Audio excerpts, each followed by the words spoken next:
Le premier condamné à tester la machine est un voleur du nom de Jacques-Nicolas Pelletier, exécuté le 25 avril 1792 en place de Grève à Paris. L'engin fait impression et il est rapidement adopté par la Révolution qui l'utilisera quelques milliers de fois.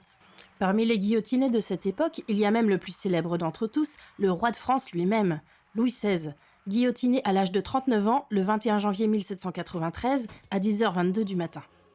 En ôtant la vie aux représentants directs de Dieu sur la terre de France, la guillotine est l'outil qui va durablement instaurer l'idée de la République dans l'esprit des Français. Et à partir de là, chaque département de la République française se devra d'avoir sa propre guillotine. C'est même à ce titre que la ville allemande de Mayence, française pendant une partie du règne de Napoléon Ier, reçoit la sienne. Le célèbre bandit allemand Schinderhannes eut l'occasion d'en tester l'efficacité en 1803. Mais bizarrement, cette preuve évidente de l'ingéniosité française s'exporta assez peu, les anglo-saxons continuant de lui préférer la banale corde. Il n'y a guère que la Suède à l'avoir adoptée en 1910, et encore pour un seul condamné. Le procédé ayant été jugé suffisamment abominable pour que les Suédois abolissent la peine de mort après une seule utilisation.